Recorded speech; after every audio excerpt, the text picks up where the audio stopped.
Que bom poder estar com os irmãos. Eu gostaria de agradecer a Deus por poder estar com os irmãos. Gostaria de agradecer ao pastor Faustino também pela abertura. Agradecer também aqui o Ministério de Missões, em especial a irmã Valquíria, que também me convidou. E é muito bom poder estar aqui com vocês. Mas eu queria, de antemão, agradecer novamente você.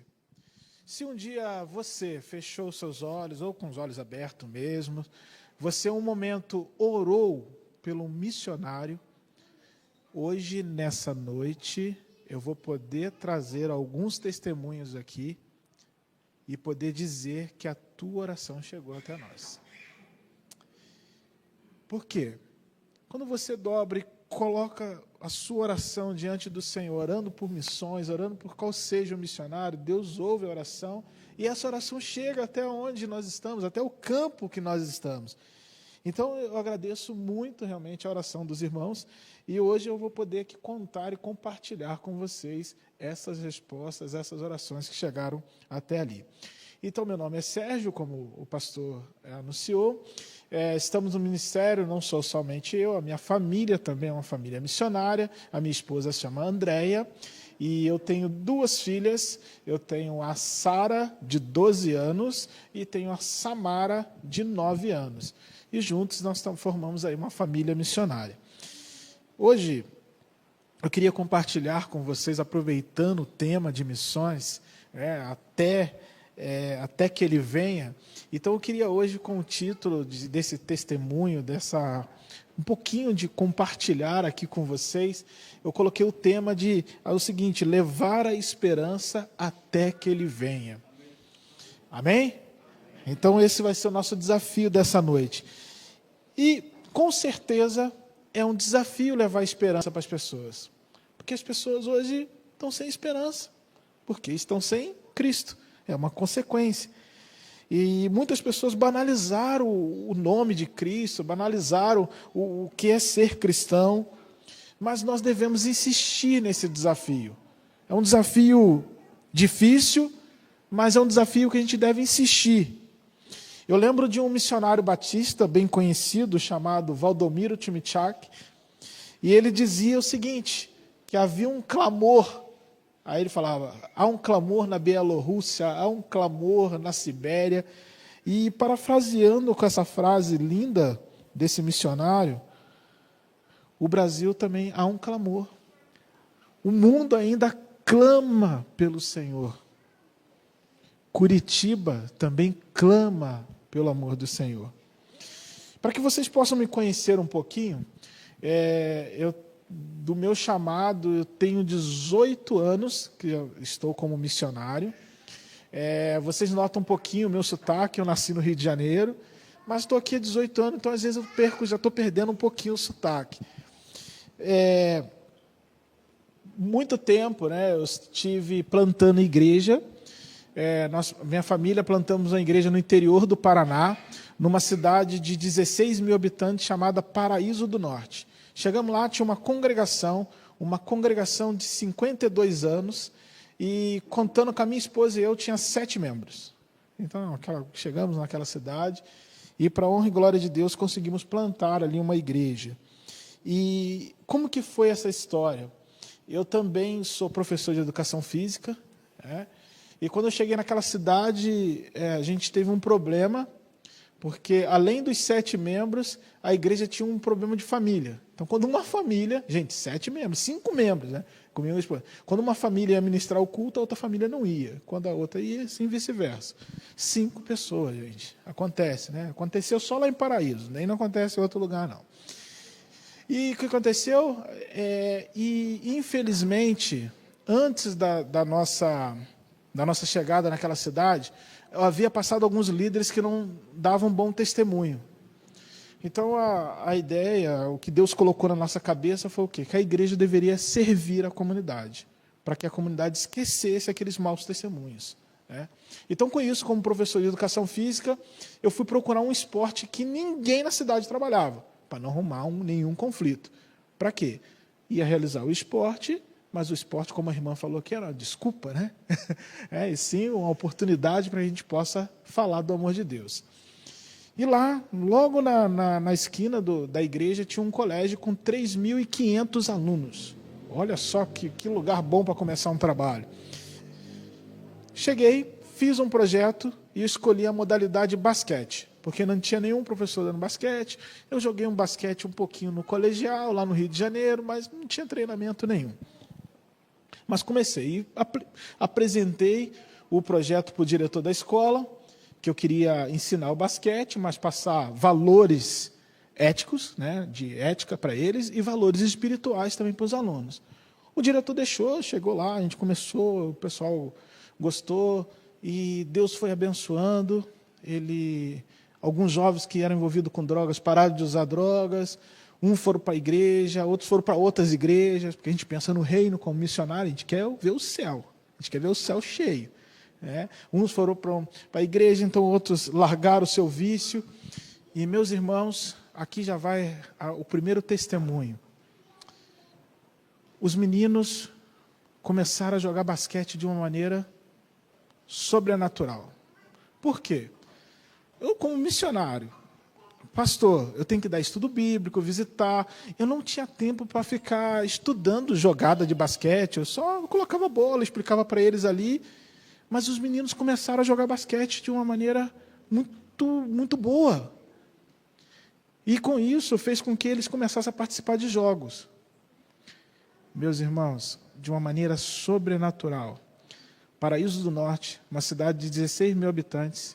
Os jovens começaram a jogar basquete e por 5 anos seguidos ficou entre as 5 melhores equipes de basquete do estado do Paraná. O que isso fez? A fama. Chegou uma equipe da Rede Globo, ficou sabendo que havia um pastor que tinha chegado do Rio de Janeiro e que estava mudando a cabeça de uns jovens numa cidade pequena, fazendo com que ele jogasse basquete. E fizemos uma reportagem do Globo Esporte, Rede Nacional, dando entrevista, e eu não poderia deixar de falar, né? Eu aprendi, né? Eu fiz um curso dos Atletas de Cristo, e eles falam, né? Se você tem a oportunidade de dar alguma entrevista, se você tem 10 oportunidades de falar o nome de Deus, fala 12, pelo menos vai sair uma, né? E eu tive a oportunidade de dizer a repórter, insistindo, perguntando, qual a sua técnica que você usa aqui, pastor? A minha técnica é a seguinte, eu chego com eles, falo de Deus, oro com eles, eles vão para a igreja e eles jogam basquete. E aí, com isso, naquela cidade, eu fui convidado para coordenar toda a área da criança e do adolescente naquela cidade. Porque os jovens tinha mais de 80 alunos, e a igreja começou a vir os pais, vinham os adolescentes, todo para a igreja. Aquela igreja já não tinha mais 7 membros, né? Foi para 40, 50 membros. E ali eu fui chamado para coordenar a área da criança e do adolescente do município. Eu orei a Deus, falei, Deus, o Senhor quer isso para mim? Vai me comprometer o meu tempo? Vou ou não, Deus? Orei a Deus. E Deus falou assim, é uma oportunidade para você glorificar o nome de Deus. E para a honra e glória de Deus, eu consegui coordenar toda a área do município, da criança, do adolescente, montei fluxograma relacionado à violência com a criança, consegui reestruturar o conselho tutelar da cidade, e, por fim, a cidade de Paraíso do Norte concorreu para ser a cidade, tem um prêmio da Fundação Abrinq que chama Prefeito Amigo da Criança, e você tem que ir uma pré-requisitos para cumprir. E, meus irmãos, por 3 anos seguidos, a cidade de Paraíso do Norte foi contemplada como uma cidade amiga da criança, com o número de creche quase assim, a vagas, né, todas completadas, quase nenhuma criança fora da creche, do centro de educação, o conselho tutelar funcionando, equipamento, a reunião dos conselhos, por 3 anos. E sabia qual a oportunidade que Deus me deu? De 3 anos, e em Brasília, receber o prêmio da Fundação Abrinq e de poder me dar um microfone. E o que eu aproveitei? Sou missionário, falei do amor de Deus. Aproveitei a oportunidade por 3 anos. E aí, com isso, abrimos outros projetos naquela cidade e ficamos trabalhando. E depois recebemos o desafio de vir aqui para Curitiba trabalhar com etnias. Então, em Curitiba nós trabalhamos com etnias, com haitiano, venezuelanos, trabalhamos com sírios, guineenses, afegãos, né, ucranianos, e estamos aqui trabalhando, evangelizando e dando estudo bíblico e também ajudando algumas coisas relacionadas ao social. Mas, Sérgio, como que você foi começar a trabalhar? Hoje a gente está com eu posso dizer, uma congregação de maioria haitiana, porque vocês daqui a pouco vão entender por que eu digo maioria. Como que você, plantador de igreja, vem trabalhar com etnias? Tem uma palavra que eu quero dar para você, vocacionado dessa igreja, em relação a isso. Você lembra que eu disse que eu fiz um curso dos Atletas de Cristo? E esse curso que eu fiz foi lá no Rio de Janeiro. E eu lembro um pastor, que ele era diretor do programa esportivo missionário, chamado Marcos Grava. Ele hoje, atualmente, se eu não me engano, ele é presidente dos Atletas de Cristo, atualmente. Ele fez um apelo. Ele colocou um vídeo do Haiti, e esse vídeo do Haiti é quando a seleção brasileira ela foi visitar o Porto Príncipe, a capital do Haiti, e foi fazer um amistoso. Eu não sei se você já viu na internet ou lembra desse episódio. A seleção brasileira foi num tanque de guerra, porque o Brasil era responsável pela missão de paz daquele país, e aquelas pessoas amam o brasileiro. E eles ficavam assim apaixonados pelo jogador, chorando, subindo naquele campo de guerra. E foi o dia que parou aquele país. E o pastor fez um apelo falando assim: vocês viram o que o futebol pode fazer na vida de uma pessoa, de uma vida de um país. Eu queria que você pudesse refletir agora o que Deus pode fazer na vida dessas pessoas. E naquele momento não tinha nenhum obreiro no Haiti, ele convidou, falou: quero que você venha à frente, você que sentiu esse chamado de Deus para trabalhar com esse povo. E eu falei: nossa, tinha uns 80 alunos, eu falei, um monte de gente deve ir, né? E eu falei, Deus tocou, eu vou. Eu fui, quando eu fui, só estava eu sozinho, assim. Sozinho, eu falei, meu Deus. Isso, meus irmãos, aconteceu 13 anos atrás. E eu me preparei para fazer uma visita no Haiti. Falei, vou visitar já o campo, para a gente conhecer. Falei com a minha esposa e comecei a preparar a vacina e tudo que tinha, os pré-requisitos para começar. Comecei a levantar a oferta para viajar para o Haiti. Mas, de repente, aconteceu duas coisas. Aconteceu um terremoto no Haiti, muito, muito forte, e a minha esposa ficou grávida. E nós adiamos esse plano de ir para o Haiti. Passado, irmãos, como eu falei, pela contagem, 13 anos, hoje eu estou trabalhando com 34 haitianos. Eu não fui para o Haiti, mas Deus me preparou para que o Haiti viesse até mim. E eu vou dizer uma coisa, por isso que eu estou falando com você vocacionado, porque às vezes assim, você já disse para o Senhor, eu estou aqui, Senhor, eu estou à sua disposição. Deus, eu quero trabalhar na sua obra, eu quero me envolver com a igreja, eu quero me envolver com missões, eu quero me envolver com evangelismo, eu quero me envolver com a capelania prisional, eu quero com a capelania educacional. Eu estou aqui, Deus, eu estou preparado para os confins da terra, mas Deus, está demorando. Deus tem o tempo dele. E eu digo para vocês, todo o processo que eu passei nesses 13 anos me serviu e me serve hoje muito bem. Porque se fosse tempo atrás, eu acho que não daria certo. Porque não seria o tempo de Deus. No final eu vou estar orando por você, mas que você que é um vocacionado, quando você ouve às vezes um testemunho, e o seu coração começa a arder por missões, você sente isso, um chamado de Deus, mas às vezes está pensando que está demorando muito. Calma, espera, Deus tem o tempo dele, e vai ser o tempo certo. Seja você jovem, criança, adulto, ancião, Deus tem um propósito para a sua vida. Deus tem um propósito para a igreja. A igreja do Senhor é uma igreja missionária. A igreja do Senhor é para chamar para fora. Então aguarde. Faça a sua profissão, continue com a sua profissão, daí já começa o seu campo missionário. E com isso eu faço parte hoje de um ministério chamado Pluripovos. Esse ministério, ele está espalhado no Brasil, nós estamos em 8 estados, e nós trabalhamos com povos e comunidades tradicionais também, com ciganos. Temos esse trabalho que eu falei com algumas etnias, e agora também a gente está fazendo uma parceria nos Estados Unidos. Vão ter 2 pessoas do Pluripovos que já moram lá e vão fazer um trabalho na Flórida. Por quê? Vocês acreditam que os americanos que evangelizaram a gente, os americanos não sabem mais evangelizar imigrante? E lá está cheio de imigrante e refugiado. E americano não quer e não sabe. Ele não quer e não sabe falar do amor de Deus para essas pessoas que estão lá. Então as pessoas estão lá, cheio de cubano, está cheio de haitiano, cheio de pessoas lá e ninguém está falando do amor de Deus.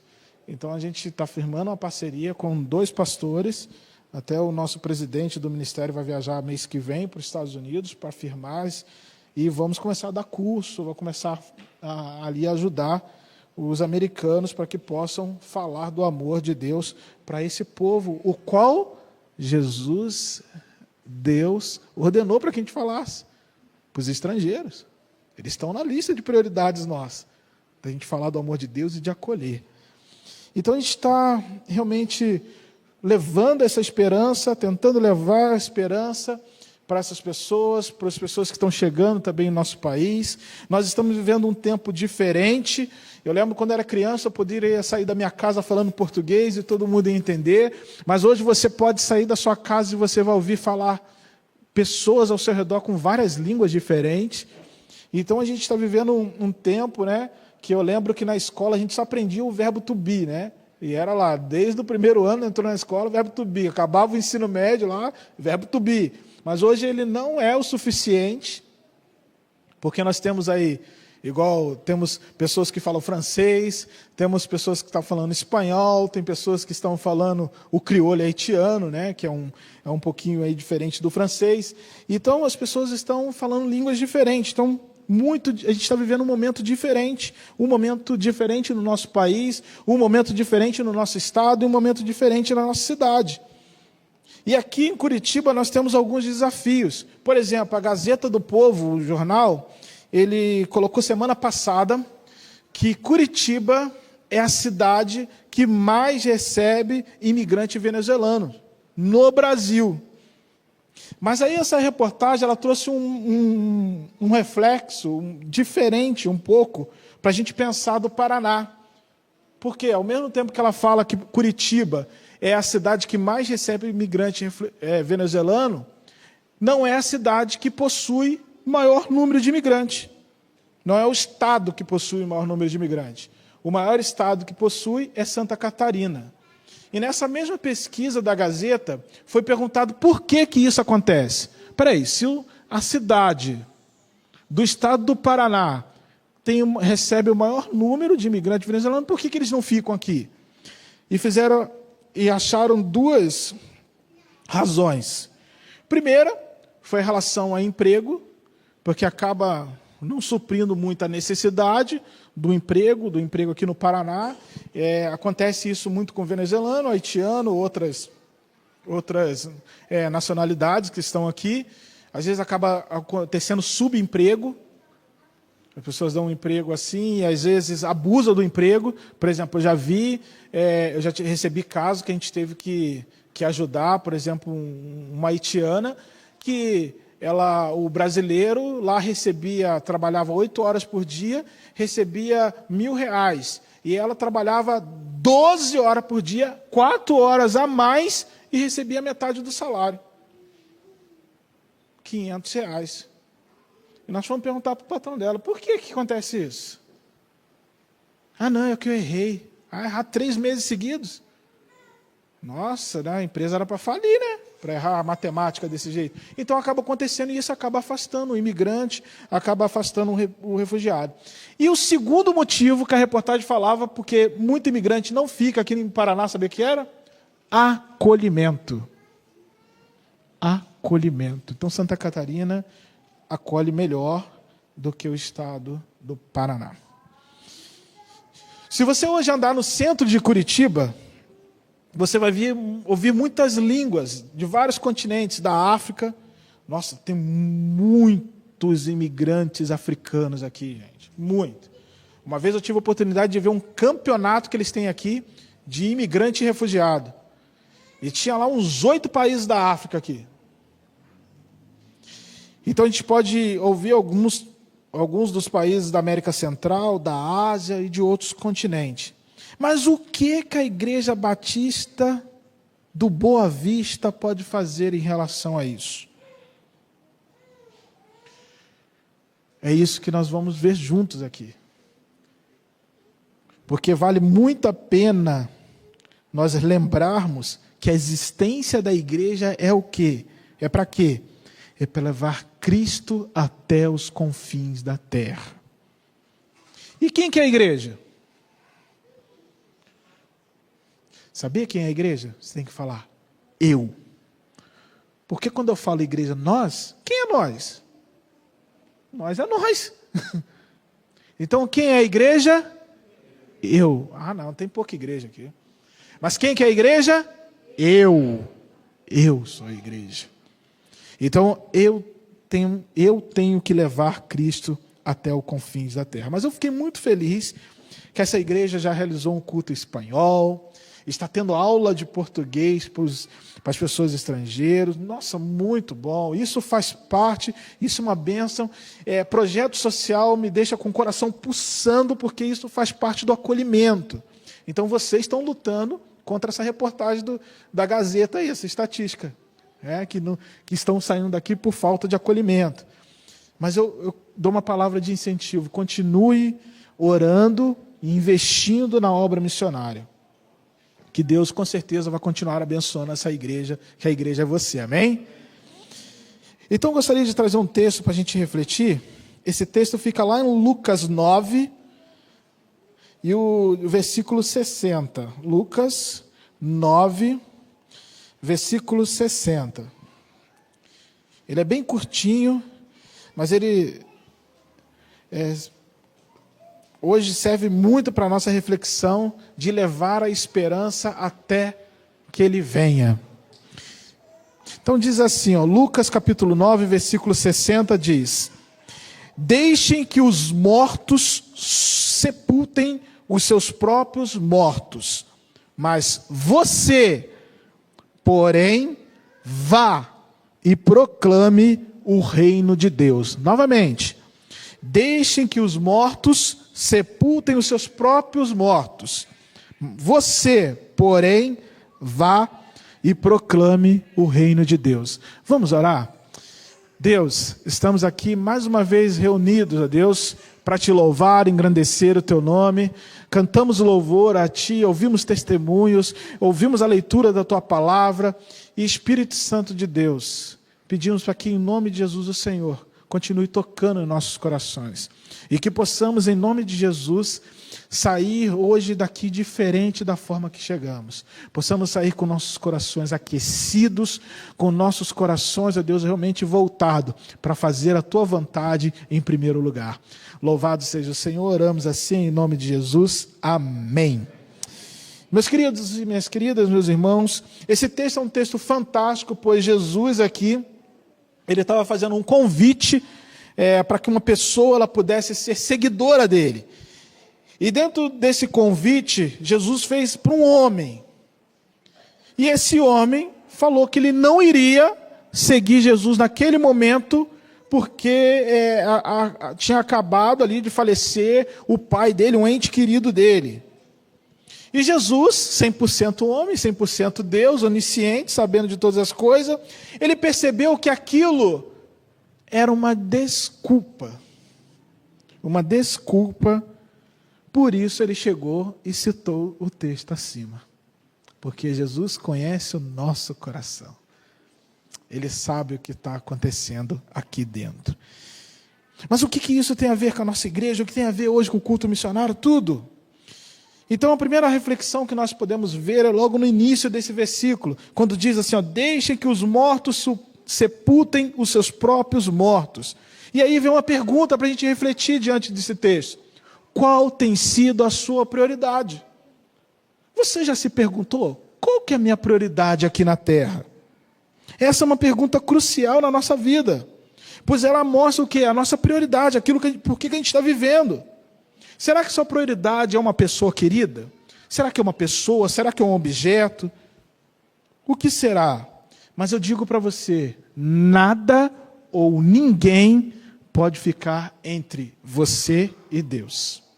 Nada ou ninguém. Olha a história desse haitiano, Jean-Pierre. O Jean-Pierre, quando ele estava no Haiti, ele tinha muitos amigos, e ele fala que por muitas vezes ele sentiu o desejo de ir na igreja. E o Jean-Pierre chegava, esses amigos falavam, não vai para a igreja, vem sair com a gente. E o Jean-Pierre saía com esses amigos. Depois de um tempo, ele chegou agora no Brasil, e o Jean-Pierre estava 2 anos desempregado. E olha só que lindo, né? Eu estou vendo, né, que esse mês Curitiba faz aniversário, e eu fiquei sabendo que Curitiba começou, assim, a cidade começou na Praça Tiradentes, né? E sabia onde que o Jean-Pierre estava? Na Praça Tiradentes. E ele sentado num banco, 2 anos desempregado, ele faz uma oração a Deus, falando assim, Deus, primeira coisa, eu quero te pedir desculpa, perdão. Porque quando eu tinha a chance de ir para a igreja, de buscar o Senhor, não busquei. Eu preferi os meus amigos. Mas depois desse pedido de perdão, Deus, eu vou falar o que está acontecendo no meu coração. Eu preciso de um emprego, porque eu tenho esposa e tenho um filho. E eu estou passando necessidade. O Jean-Pierre acabou de fazer essa oração e ele saiu. Foi apresentar um currículo numa loja, não aceitaram. De repente, ele andando, saindo da Praça Tiradentes, de mochila, ele encontra com o pastor Igor, que é o pastor líder do nosso ministério. E esse pastor Igor pergunta para ele, tudo bem, como vai? Você é o quê? Ele falou, sou haitiano, e eu posso te ajudar? Aí ele falou, estou 2 anos desempregado. E o pastor Igor, naquela hora, colocou no Facebook dele, que é um Facebook meio particular, para ver se tinha algum irmão aqui em Curitiba que pudesse dar um emprego para ele. E colocou ali, pegou o telefone do Jean-Pierre e o endereço dele. Meus irmãos, Deus abriu a porta em menos de 2 horas. Um irmão de uma construtora falou que tinha uma vaga para o Jean-Pierre. E logo no mesmo dia, o pastor Igor foi lá na casa do Jean-Pierre dar a boa notícia, porque no dia seguinte ele já podia trabalhar. E o Jean-Pierre ficou muito feliz. Porque depois de 2 anos, ele ganhou um emprego. Mas ele não esqueceu desse momento que ele teve com Deus na Praça Tiradentes. E ele falou, sabia o que vai acontecer? Eu vou fazer o seguinte, Deus abriu, Deus falou comigo. E agora eu quero Deus dentro da minha casa. E o Jean-Pierre começou a abrir a garagem dele para que a gente pudesse dar estudo bíblico para ele. E ali começasse a falar com ele, com a esposa e com o filhinho dele pequeno. E aí começou, meus irmãos, primeira semana só a família de Jean-Pierre, segunda semana só a família de Jean-Pierre, terceira semana começou a aparecer 2 visitantes, e foi passando, em 2 meses já tinha 30 haitianos na garagem. E fazendo o culto todo animado, porque haitiano é animado, hein, meu irmão? Eles têm uma mistura de caribenho com africano, então eles vão dançando e louvando a Deus, você fica assim, ai meu Deus, que bacana. Eu até brinco com eles, eu falo assim, ó, vocês haitianos vai ser bom, porque quando estiver lá no céu, eu sei que a gente vai ser um povo só, mas eu já vou conhecer vocês, já vou conhecer como vocês louvam a Deus, então vai ser muito bom. E cresceu de uma maneira que o Jean-Pierre começou a falar de Deus para um monte de pessoas, as pessoas começaram. A gente, na reunião na garagem dele, começou a ficar o louvor tão animado assim, a gente ficou com medo de chamar a polícia, um dia acontecer uma coisa e não dar um bom testemunho. E junto com algumas igrejas parceiras, alugamos um lugar. Alugamos um lugar e ali começou uma congregação de maioria haitiana. Mas o que o Jean-Pierre percebeu? Ele percebeu que os amigos naquela época era a prioridade dele. E que agora aqui no Brasil, ele percebeu que a prioridade dele tinha que ser Deus. Ele entendeu que precisava ser Deus. E eu pergunto para você, qual tem sido a sua prioridade? O seu filho é muito bonito, o seu esposo é lindo, a sua esposa é linda, mas prioridade tem que ser Deus. A prioridade tem que ser Deus. Amém? Segundo ponto que a gente pode observar nesse texto que a gente acabou de ler é 2 palavrinhas. Quando ele diz lá, né, a gente leu a primeira parte, que ele diz, deixem que os mortos sepultem os seus próprios mortos, E depois ele vem com duas palavrinhas, você, porém. Quando Jesus fala você, porém, a gente poderia colocar aqui para resumir que seria o seguinte, como resolva o seu problema. Resolva o seu problema. Às vezes a gente esquece que diz lá em Mateus 28, 19 e 20, que fala, ide, fazei discípulo por todas as nações, batizando em nome do Pai, do Filho e do Espírito Santo, guardando todos os ensinamentos que o Senhor ordenou, lembrando que Jesus estará conosco até a consumação do século. A gente às vezes esquece disso. Dessa ordenança do Senhor. Hoje a gente pensa assim, esse negócio de fazer discípulo é só para pastor e missionário. Já tem pastor, missionário, já tem os irmãos do grupo de missão. Eles que vão fazer, eu vou orar. Será que é só para isso? Mas o texto que eu leio não fala de pastor ou missionário, ele fala para todo mundo. São todos. Esse texto é para todos. Nós sabemos que todo mundo tem problema. Se a gente for falar, qual o problema que você tem? Todo mundo tem problema. Mas só que a gente tem que resolver o seguinte, a gente não pode deixar o problema dominar a gente. Tem gente que deixa o problema dominar ele. E nós esquecemos e não conseguimos resolver nossos problemas. E primeira coisa, quando a gente tem um problema, sabe o que a gente faz? Corta o que é de Deus. Eu já vi, por exemplo, assim, a primeira pessoa tem uma crise financeira, corta ajuda para missionário. Tem uma outra crise financeira, corta o dízimo da igreja. Sempre sobra para Deus primeiro. Parece que Deus é culpado de fazer algumas coisas do nosso problema. Não, Deus é a solução do problema, gente. Amém? Amém. Deus é a solução do problema. Então não deixe o problema te dominar. Não deixe o problema dominar. Então, como eu conheço, por exemplo, lá na nossa congregação, nós temos uma irmã que ficou debaixo de um monte de entulho no terremoto. Isso foi um trauma para ela. E aí, olha só, ela veio para o Brasil, e um dia ela foi pegar um ônibus para trabalhar, e ela sentou num banco, e uma senhora, aleatoriamente, olhou para a cara dela e falou assim, você é uma nega fedida. E ela chegou e falou assim, o quê? Que ela não entende português, falou, nada. Ela falou, você é uma nega fedida. Aí eu perguntei para ela, alguém no ônibus fez alguma coisa quando ela te falou isso? Aí ele me chama de pasté. Pasté? Não. Olha só, gente, porque às vezes a pessoa vai embora daqui. Ninguém defendeu a moça. E ela, com uma simplicidade, chegou para mim e falou assim, pasté, eu não estava nem cheirando mal, pasté. Então tem muita gente com problema, sofre racismo, xenofobia. Uma vez uma pessoa perguntou para mim, sabia? Até dentro da igreja. A pessoa chegou para mim e falou assim, você trabalha com o ministério de etnia, com imigrantes, refugiados e apátridas, né? Mas você sabia que, não sei por que às vezes, olha a pessoa muito sem noção às vezes, né?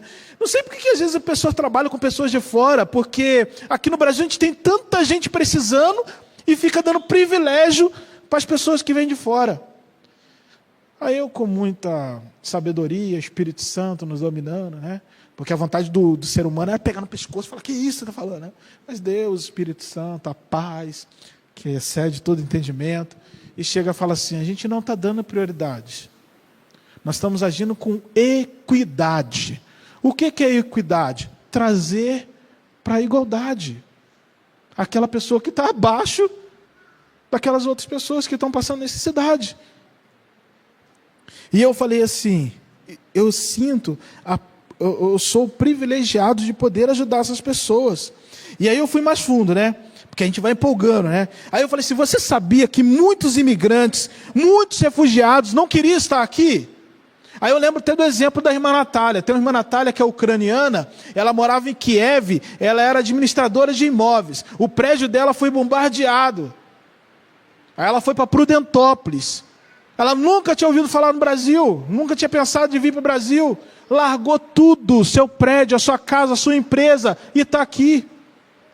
Um imigrante, um refugiado, muitas vezes ele não queria estar aqui, ele queria estar na casa dele. Eu visitando, tendo um momento ali de discipulado com o haitiano, eu cheguei para ele e perguntei assim, o que você gosta do Brasil? Ele falou assim, pastor, eu gosto do Brasil porque tem carne todo dia. Falei, que legal, que bacana. Então você gosta do Brasil porque lá no Haiti não tem carne todo dia? Não, pastor. No Haiti só tem carne, às vezes no domingo. Eu falei, nossa. Eu falei, eu vou perguntar agora para ver se o interesse desse irmão é ficar no país, o que ele pensa. Eu falei para ele, mas agora imagina, se lá no Haiti tivesse emprego, e tivesse a possibilidade de você comer carne todo dia, você queria estar aqui no Brasil? Ele falou, não, eu queria estar no meu país. Então as pessoas não queriam estar aqui. Eles estão aqui por alguma situação. Eles queriam estar, então estão aqui porque, infelizmente, estão procurando algo melhor. Não há melhor lugar do que você estar na sua casa, na sua própria terra. Então eu volto a repetir, nós temos problemas, nós temos dificuldade, mas não deixe eles dominarem você. Não deixe a sua mente ficar contagiada, confusa em relação a isso. Deixe com que Deus possa dominar a sua vida por inteiro. E Ele resolva o seu problema. Aquele rapaz, se ele deixasse Jesus resolver o problema dele, tranquilamente ele ia ser um seguidor. Mas ele achou que o problema dele era maior do que ele ser seguidor de Cristo. Entregue o seu problema para Deus. Ele é especialista em resolver isso. E Ele dá um jeito de uma maneira extraordinária. Amém? E por último, caminhando, esse texto ele vai e termina e fala, vá e proclame o reino de Deus. Quando ele fala vá e proclame o reino de Deus, ele está falando vá. Sabe o que isso quer dizer? Obedeça ao Senhor. Eu pergunto, você tem proclamado o reino de Deus? Sim ou não? Tá. Se você tem, sim, de que forma? E não, por que você não está proclamando? Mas como que você está proclamando? Você viu que o ID é para todo mundo. Fazer discípulo é para todo mundo. Mas de que maneira você tem feito isso? Lembra do Jean-Pierre que eu falei? Olha só com o Jean-Pierre, vocês vão descobrir por que eu estou falando maioria, congregação de maioria haitiana. Jean-Pierre, estou lá fazendo discipulado com ele. Jean-Pierre, esse ano, em nome de Jesus, vai batizar. Vou trazer uma foto para vocês, vou poder compartilhar isso com você. Jean-Pierre andando na rua, ele vê um casal vendendo bombom, e juntamente esse casal, a mulher estava embaraçada. E ela vendendo bombom e ele, o Jean-Pierre vai lá e compra um bombom. E pergunta, vocês são do Brasil? Não, nós somos venezuelanos. Ah, sim. Mas você chegou em Curitiba quando? A gente chegou ontem. E a gente não tem onde morar. A gente está no hotel, mas a gente tem um dinheiro para pagar até amanhã. Sabe o que o Jean-Pierre fez? Pegou esse casal de manhã, levou para a casa dele, deu almoço, café e janta, e à noite levou lá no culto. Aí eu estou chegando no culto, na congregação, o Jean-Pierre me chega e fala assim, pastor, trouxe uns amigos aí. Eu pensei que era haitiano, né, gente? Haitiano. Aí eu olhei assim, quem é seu amigo? Aquele casal ali. Eu falei, tá, eles são venezuelanos. Pastor, eu fiz com ele o que vocês fizeram comigo. Aí falou que levou ele para casa e trouxe eles para a igreja. E nós oramos com esse casal. Ali a gente conseguiu, em alguns parceiros, alugar uma casa para ajudar eles. Conseguimos. E esse casal começou a frequentar a congregação haitiana. Então eles não sabem falar crioulo, mas estão lá no nosso meio. Já levaram alguns venezuelanos. Então o nosso culto lá na congregação acaba sendo trilíngue. Por quê? O venezuelano e o haitiano que aprendeu português. Mas a gente tem louvor em crioulo, muitas vezes a pregação em crioulo, e temos também pregação e louvor em espanhol. Então acaba sendo trilíngue. Gente, já orei muito. Deus, me dá o dom de línguas que eu estou precisando. Porque quando eles começam a falar um crioulo rápido, e o venezuelano também fala rápido, o espanhol fala mais devagar. Mas aí eu falo, eu também prego rápido, Para eles deve estar muito difícil para entender também. Outro dia a gente acaba entendendo isso. Mas já orei várias vezes, Deus, por favor, estou precisando. Mas ainda não recebi esse dom, devo ter outro dom já. Mas com isso, esse casal e essa família, juntamente com em torno de 8 venezuelanos, estão lá reunidos juntamente com os 40 haitianos. Então está uma benção, a igreja é assim que vai ser o céu. Gente, assim que vai ser o céu, vai ser uma coisa linda, de Deus. E aí esse casal, a mulher estava afastada da igreja e o esposo dela, ele não era cristão. Acolhemos, arrumamos a casa e ele, um dia, ele tomou a iniciativa de dar um passo de fé e ter Jesus como o único suficiente salvador da vida dele. Foi uma festa, levamos Jean-Pierre do lado, e foi um momento muito emocionante. E com isso Deus começou a abrir uma porta de emprego para ele. Ele foi trabalhar no supermercado de carteira assinada. Que maravilha, ele falou, pastor, foi muito bom, conseguiu um emprego, a gente orou, e Deus abriu, e aí ele foi no sábado fazer integração no mercado, ele falou, foi muito bom, conheci como vai ser o mercado, e pastor, o que aconteceu domingo? Domingo já ganhei uma folga, eu falei, nossa, que bom, meu irmão Otávio, que maravilha. Chegou na segunda, meu irmão, ele foi trabalhar. E nisso ele estava limpando uma prateleira de 2 metros de altura. O Otávio passou um produto e ele escorregou na prateleira e caiu e bateu a sua cabeça.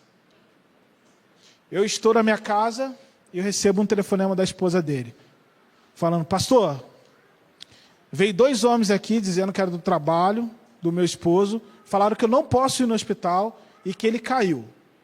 Porque ela estava grávida e estava um pouquinho perto do... O hospital estava tendo que usar máscara por causa do Covid, então, essas questões tudo, eu vou lá no hospital. Fui no Hospital do Trabalhador. E fui lá. Quando sabendo, eu entrei pelo lugar errado, em vez de ir pela enfermaria, eu fui pela porta da frente do hospital. Fiquei sabendo logo em seguida que ele já estava na mesa de operação. Aí depois dei a volta, encontrei com o patrão lá, que estava lá, com ele, acompanhando, e a assistente social falou que o caso dele era muito grave. Pulando um pouco a história, meus irmãos, depois de 5 dias, a equipe médica me liga e fala assim, ó, pastor, eu queria a sua ajuda porque eu vou chamar a esposa dele para vir aqui no hospital e a notícia que eu vou dar para ela não vai ser muito boa. E eu precisava de uma ajuda espiritual para ajudar ela. Porque ela está grávida e tudo isso, e você vai conversar, nós vamos conversar com a equipe médica, com a assistente social, que também com a psicóloga, e eu vou dar notícia para vocês. Beleza, chegamos lá, levei ela, participei da reunião no Hospital do Trabalhador, e lá a enfermeira já começou assim, já me viu que era pastor, ela começou a falar assim, ó, aqui, pastor, a gente acredita na ciência. Ela começou assim, o clima da reunião, né? E ela chegou, então, eu tenho que falar que a gente já desligou o sedativo do Otávio, e já está mais de 24 horas, ele não despertou, não dá nenhum reflexo, ele não acontece nada, eu tenho que dizer para vocês. Então, em casos mais leves que eles, eu já vi talvez algumas pessoas ficarem com sequelas e acordar. Mas no caso dele, a gente está vendo que vai ficar um quadro vegetativo. Falou isso para a esposa. A esposa começou a chorar e tudo. E a médica falou, então a situação dele é difícil. E eu caí assim de perguntar, eu sou curioso, não fico com dúvida. Eu falei assim, mas o médico, é o seguinte, quanto tempo ele tem para acordar? Ela falou, a gente não sabe. Eu desliguei, ele estava com muito coágulo no cérebro, a gente trocou o catéter, muitas lesões. Vai ter que dizer que vai vir a óbito. E eu pensei, meu Deus, a família não tem nenhum parente aqui, gente. A esposa estava grávida no final, nenhum parente. Eu falei, o que a gente vai ser, gente, para a gente arranjar com essa esposa? Aí eu falei assim, ó. Aí eu falei, vou descontar o que aquela médica fez comigo. Eu falei, tá bom, doutora, a senhora acredita na ciência, mas eu tenho que dizer que eu acredito em Deus. E para mim, quando a gente acredita em Deus, eu acredito na última palavra de Deus. Se a vontade de Deus, que é boa, perfeita, agradável, é levar o Otávio para o céu, glória a Deus, Deus é Deus. Se não for para levar, ele vai mudar essa situação. Meus irmãos, depois dessa conversa, eu tenho que resumir e dizer que em 3 semanas, o irmão Otávio sai andando do hospital. Meus irmãos, sempre que eu conto essa história, me arrepia. Sabe por quê? A equipe médica chega e falou, eu nunca vi uma recuperação dessa. É Deus. Por isso que eu falo que a sua oração chega, irmão. Orei pelo missionário. Não, mesmo que não for direcionada, chegou. Em forma de milagre. Chega, a oração chega. Então isso é uma glória a Deus. Então vale a pena a gente obedecer ao Senhor. Vale muito a pena. Obedeça ao Senhor. E muito bom, o Otávio viu o filho dele nascer, todo feliz. E agora o Otávio vai batizar. E a gente está programando de batizar o Otávio e o Jean-Pierre junto. Vai ser emocionante demais, gente. Vai ser uma alegria.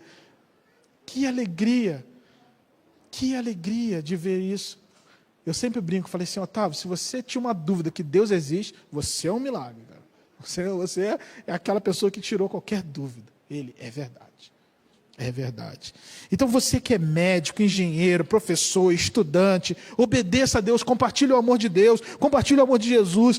Ter uma profissão não é uma dificuldade, sim uma ferramenta que você pode abençoar, pode ser transformada. Você pode transformar a sua sala de aula, pode transformar a sua empresa, pode transformar a sua igreja, a sua sociedade, o seu bairro, o seu escritório.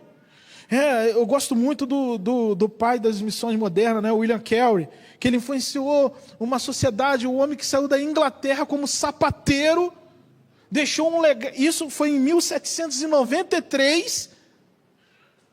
Até hoje, o William Carey tem seminário no nome dele, tem uma faculdade no nome dele, e a sociedade ainda conhece o homem.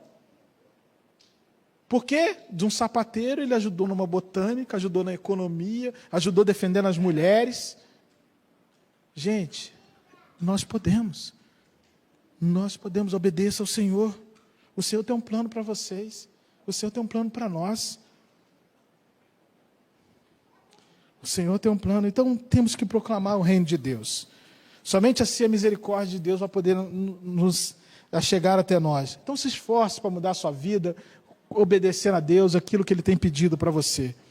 E para a gente encerrar, eu queria só contar rapidamente, né? Então, como eu disse, eu nasci no Rio de Janeiro, e uma vez eu tive uma conversa com Deus, né? Chamado de Deus, e eu falando assim com Deus, Deus, eu fico tão longe aqui, né? Eu estava no interior do Paraná, e sempre que eu tirava férias, eu ficava uns 15 dias com a minha mãe, e eu falava, nossa, minha mãe está ficando, está envelhecendo, e eu não tenho tempo com ela, Deus. E eu falando com Deus mesmo, sabe? O missionário tem umas conversas com Deus meio apertada. E eu chegando para ele, mas é certo isso, Deus? Não seria bom ela vir para cá, mas deixar meu irmão lá também não é legal? E eu conversando assim com Deus, e Deus falou comigo assim, continue fazendo a minha vontade. Porque eu sempre vou suprir as suas necessidades. Falei, tá bom, Deus. Tá? Conversa com Deus, ele é bem direto e franco. E com isso, antes da pandemia, a minha mãe ela veio aqui me visitar, no Paraná, no interior do Paraná. E logo quando ela ia voltar, começou a pandemia. Ela ficou 15 dias, começou a pandemia, que ninguém podia viajar nada, aquela hora do lockdown. Ninguém poderia fazer nada. Então, de 15 dias, ela ficou 45 dias comigo aqui. Aí brincou com as netas, quando você tinha que ficar dentro de casa, não podia sair nada. Né? Mas depois a minha mãe voltou para o Rio de Janeiro. Depois de 10 dias, ela ficou internada, com uma dor muito forte no estômago. Então, eu saí do interior do Paraná, fui ajudar meu irmão, porque meu irmão é solteiro ainda, então não sabia dar alguns cuidados, e eu fui lá ajudar minha mãe, junto com ele no hospital. Só sei que desses 10 dias internado, ela veio a óbito. E ela veio falecer com câncer no estômago. E eu orando a Deus, eu falei, Deus, eu entendi porque o Senhor supre todas as necessidades. Eu entendi até mesmo porque uma pandemia fez com que ela ficasse 45 dias comigo. Porque Deus, Ele cuida, Ele supre todas as necessidades. Era o tempo que eu tinha para ficar com ela. E foi um tempo gostoso, intenso. Beijei, abracei ela. Foi um momento muito gostoso. Curtiu as netas. Então, o que eu digo para você? Novamente, não se preocupe com o seu problema. Deus vai continuar suprindo as suas necessidades. Porque Ele é Deus. Ele é Deus. Só diga para o Senhor, estou aqui, Deus. Estou aqui para te servir, estou aqui para te adorar, estou aqui para anunciar o teu amor, para viver o teu amor. Amém? E eu queria orar para você e aproveitar e falar com você desse desafio das fitas. A irmã Valquíria está ali com algumas fitas. E eu queria que depois dessa oração que eu vou fazer, que você ainda não fez esse compromisso com Deus. Hoje você viu aqui, eu representando talvez os missionários de vocês, mas outros, que a sua resposta de oração chega. Então, você fazendo esse compromisso de orar para a gente, né? Às vezes de escrever uma cartinha, de mandar uma mensagem, até de WhatsApp, se o missionário tem Jesus te ama, orei por você hoje. Meus irmãos, isso faz uma diferença imensa, imensa. Então, nesse momento de missões, no culto de missões, aproveite e faça isso. para a honra e glória de Deus. E eu vou estar orando e você não deixe de pegar o seu compromisso com a Valquíria ali, com a irmã Valquíria, esse compromisso da fita, para você ter esse compromisso de orar por nós. Vamos orar a Deus? Obrigado, louvado seja o Senhor, obrigado por ouvir a Tua palavra, obrigado, Senhor, por sentir a Tua presença nesse culto, ó Deus, um culto de honra e glória para o Senhor, Deus, e muito obrigado. E aqui, ó Deus, eu oro para os nossos irmãos, para que em nome de Jesus, em primeiro lugar, que nossos irmãos possam, Deus, sempre, ó Deus, colocar à disposição do Senhor, Deus, dizendo sim para o Senhor, demonstrando ao Senhor que o Senhor é prioridade da vida dele. Porque na Tua palavra que não mente, diz, ó Deus, se buscarmos o Senhor, ó Deus, como em primeiro lugar na nossa vida, todas as demais coisas vão ser acrescentadas, ó Deus. Então, Deus, que em nome de Jesus, na prática, o Senhor possa ser a nossa prioridade. E com isso, ó Deus, sabemos que estamos num mundo que jaz do maligno, que temos problemas, dificuldades. Mas, ó Deus, que possamos lembrar que existe um Deus que é imenso, um Deus que é maior do que qualquer problema e dificuldade que nós passamos, ó Deus. Em nome de Jesus, que isso, ó Deus, diabo, ninguém venha apagar isso do nosso coração, ó Deus. E também que em nome de Jesus, ó Deus, nós possamos obedecer o Senhor. Obedecer o Senhor e que em nome de Jesus, ó Deus, o Senhor já está preparando para ela, ó Deus, o seu campo missionário, está preparando, Deus, aquela missão que o Senhor tem para todos nós. Louvado seja o Senhor, ó Deus. Oro por essa igreja, pelo pastor, Deus, que o Senhor continue dando sabedoria, ousadia no Espírito Santo, Deus, e que essa igreja, em nome de Jesus, continue fazendo diferença aqui em Curitiba, continue fazendo diferença, Deus, no nosso estado, continue fazendo diferença no mundo, Deus. Em nome de Jesus, assim oramos. Amém.